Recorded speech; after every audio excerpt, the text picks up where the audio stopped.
ছন্দ ছাদে জিলিঙে খুনসুটি চল চল চল চল রে চল জড় জড়ি ওই নীল আকাশের গায়ে রোচ্ছোয়া মেঘে ঢাকা নাটাইয়ের কেটে যাওয়া সুতোই বেলা যায় বেলা যায়। আমার বেলা যে যায় সাঁঝ বেলাতে তোমার সুরে সুরে সুর মেলাতে আমার বেলা যে যায় বেলা যায় গান গায় বাড়ি ভালোবাসা স্বপ্ন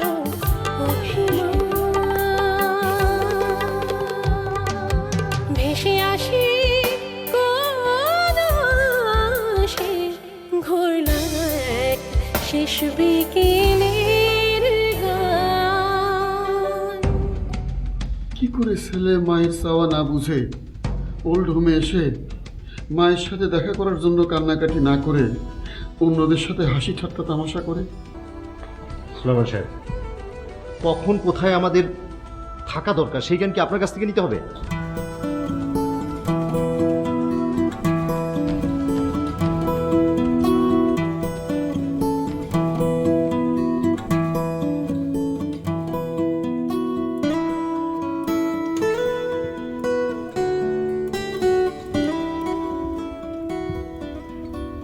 কিছু ভাবছো?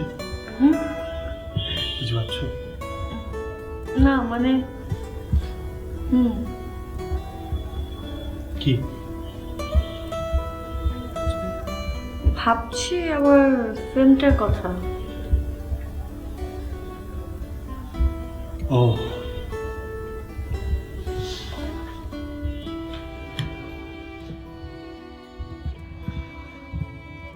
আমি ভাবলাম অন্য কিছু। না, অন্য কিছু না। অন্য কিছু মানে?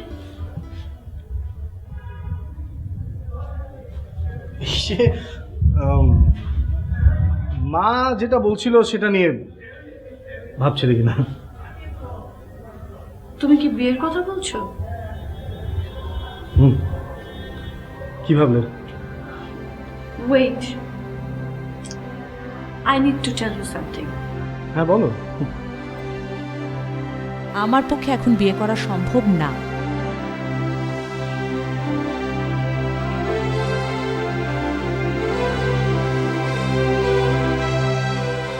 কেন? আমি তো কিছুই বুঝতে পারছি না। না বোঝার কি আছে রুশো, আমি একটা ফিল্মে শুটিং করতে যাচ্ছি আর এই ফিল্ম রিলিজ না হওয়া পর্যন্ত আমি কোনো ধরনের কোনো সিদ্ধান্ত নিতে পারবো না। এমনিতে সাহেব এত ঝামেলা আছে, ফার্স্ট টাইম ডিরেকশন দিচ্ছে, তার উপরে আমি নতুন করে কোনো ঝামেলা আমি ওকে দিতে চাই না।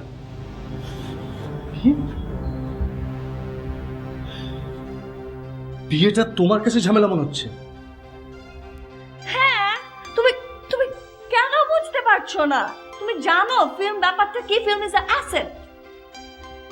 আর প্রেসের লোকজন যদি জানতে পারে যে আমি বিবাহিত, আমাকে নিয়ে কি কি নিউজ করবে? Do have any idea? আমি ইন্ডাস্ট্রিতে কোনো জায়গা করতে পারবো না। আর একটা ম্যারেড নায়িকার মুভি দেখার জন্য কেউ হল যায় না। আর সাইফ আমাকে নিয়ে এত চেষ্টা করছে, এত কিছু করছে, ওর আমার প্রতি এত হোপ, এটা আমি নষ্ট করতে পারবো না। তোমার সাইফের হোপ নিয়ে এত টেনশন হচ্ছে, অথচ আমার হোপ যেখানে শেষ হয়ে যাচ্ছে সেখানে তোমার কোনো কনসার্নই নেই। তুমি বুঝতে পারছো না আমি কেন এত বড় রিস্ক নিতে যাব? তুমি তো নিজেই এখনো সেটেল না। Please try to understand. Future নিয়ে তোমার কোনো কনসার্ন নেই। তুমি আছো দেশ নিয়ে।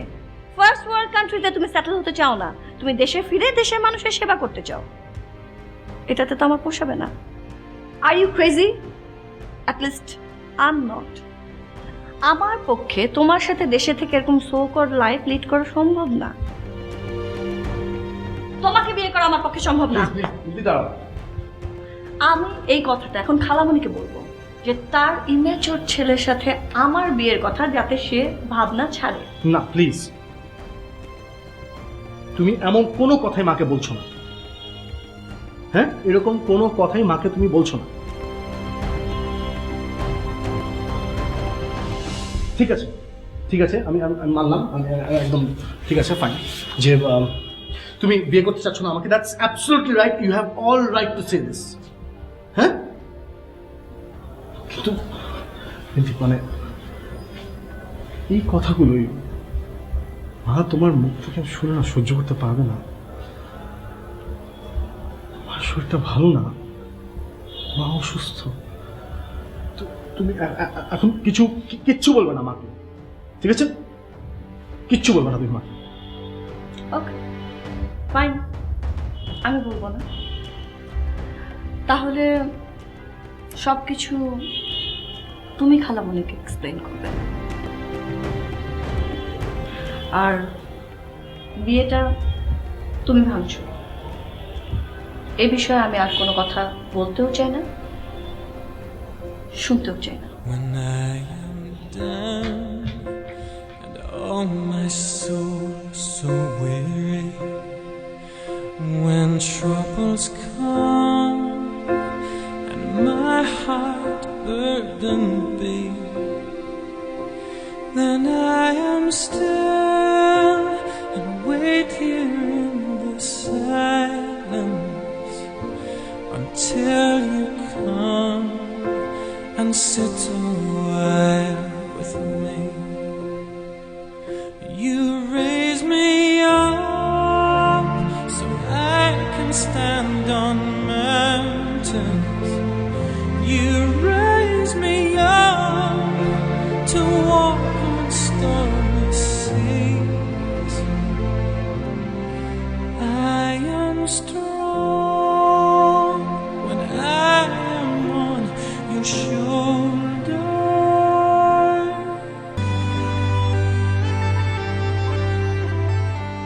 রাজি, কোথায় ছিলে তুমি? We were waiting for you.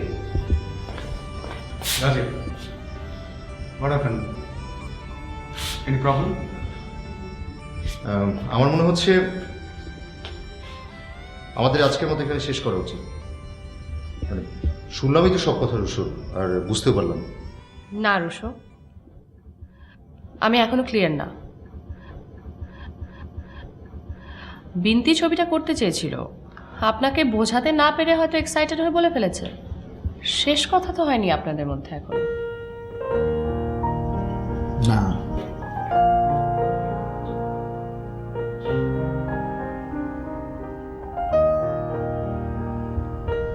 কথা হয়েছিল। হয়েছিল।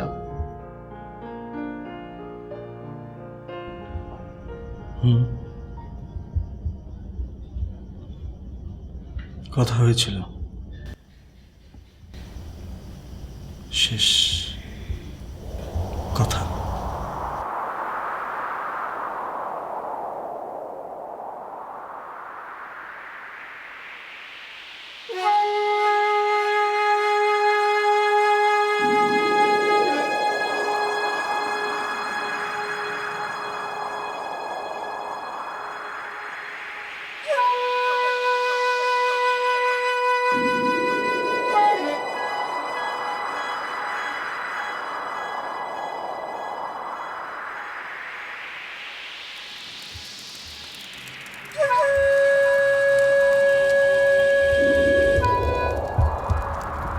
I'm sorry, Russo. আমি তোমাকে হার্ট করতে চাই।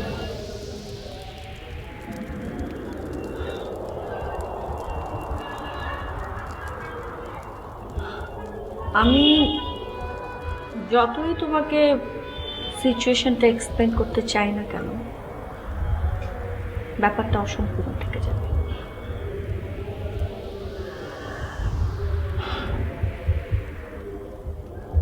আমি তোমাকে বোঝাতে পারছি না যে কেন আমি সায়েদকে বিয়ে করছি,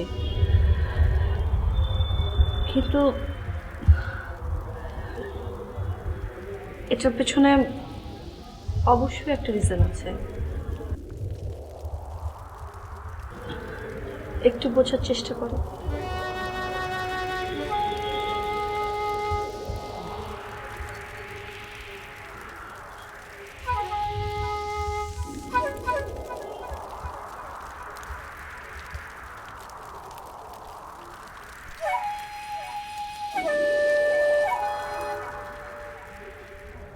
প্লিজ রুশো,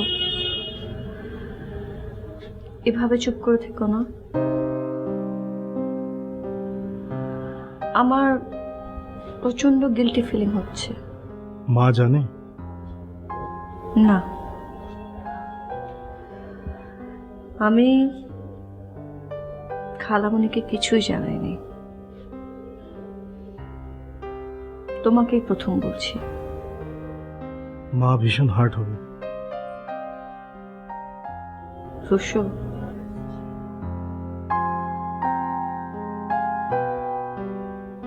একটা রিকোয়েস্ট করব, রাখবে? বলো। এরপরে তো আর কোনোদিন আমি কোনো খালামণিকে প্লিজ বলো না। এই চলে যাওয়ার সিদ্ধান্তটা আমি নিয়েছি।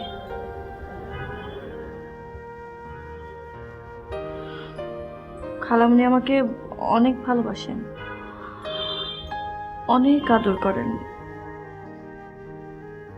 কেন? জানি অন্যায় আবদার, তারপরও খালামণি আমাকে খারাপ ভাববে এটা আমি নিতে পারছি না।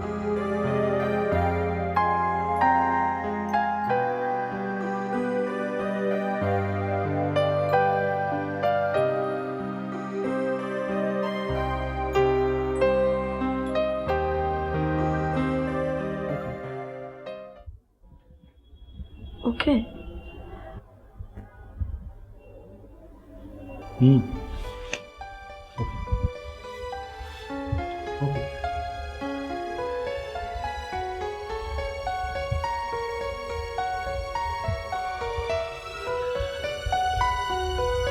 রুশো,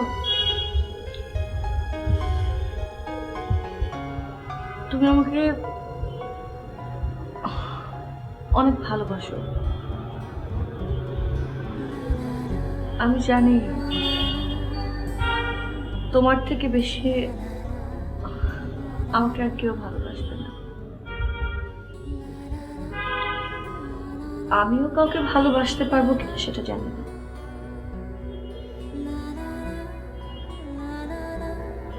তুমি অনেক ভালো একটা মানুষ।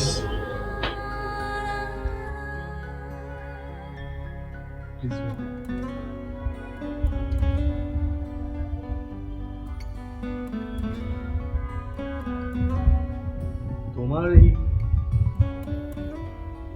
কথাগুলো পাশে থেকে পাশে একসাথে দাঁড়িয়ে শুনতে ভীষণ ভালো লাগতো, ভীষণ। কথাগুলোর অর্থই অন্যরকম মনে হতো।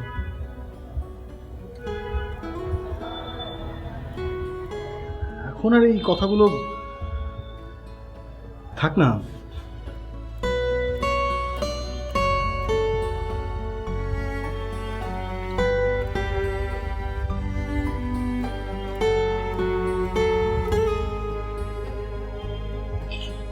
প্রমিস যখন করেছি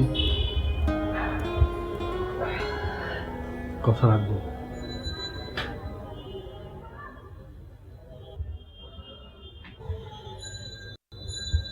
খালি তোমাকে একটা রিকোয়েস্ট করতে চাই, তুমি রাখবে?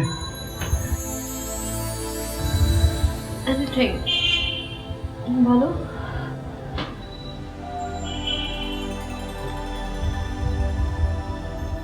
আমাকে ফিরে যেতে হবে নেক্সট উইকে। তারপর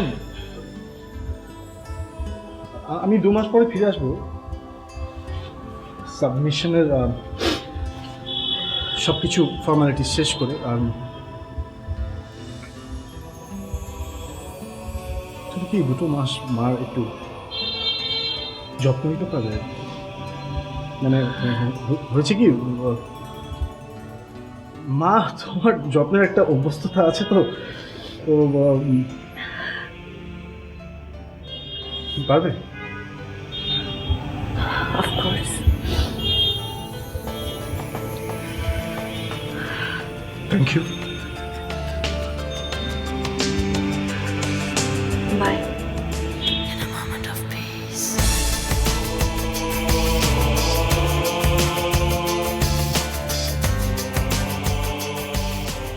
তার মানে বিন্তি আপনাকে বিয়ে করবে না সেটা আপনাকে জানিয়ে দিয়েছিল, আর এতগুলো দিন আপনি আপনার মাকে এই কথাটি বলেননি, আর তাই তো মিসেস হাফিজ।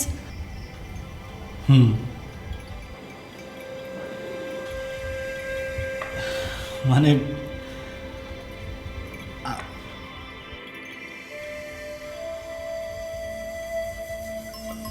আমি বিন্তিকে বিয়ে করবো না, শুধু এই কথাটা বললেই কিন্তু মা মেনে নিতেন না, তাই না? তাই ভাইয়ার কথায় একটা মহা নাটক করে বসলাম আমরা।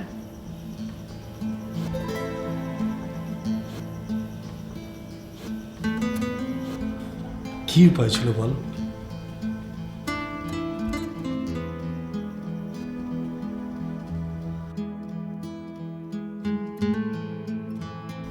মা আমার কথায় ভীষণ কষ্ট পেয়েছে, ভীষণ কষ্ট, রাগ করেছে, আর রাগ করেই আপনাদের এই সায়ানে এসে উঠেছে। আর আমার ভীষণ ভয় করেছে যে মা যদি এটা জানতে পারে যে বিন্তি আমাকে বিয়ে করবে না এটা বলেছে, তাহলে তো যদি স্ট্রোক করে।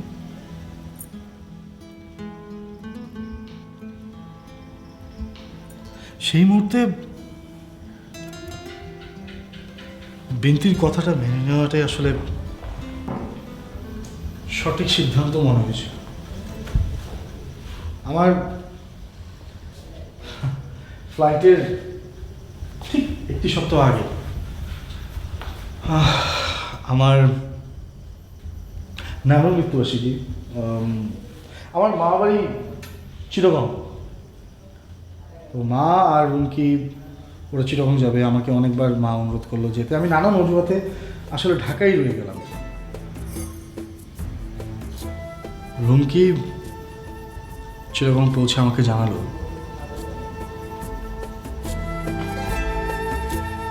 আসলে সবই আমাদের প্ল্যান ছিল।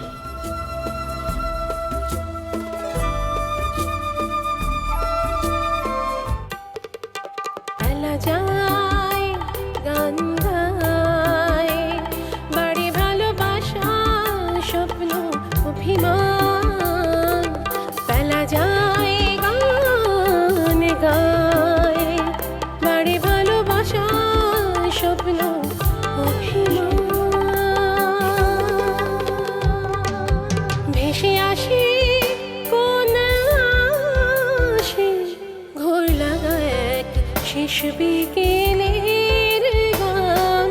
ভেসে আসি কোন আসে, ঘোর লাগা এক শেষ বিকেলে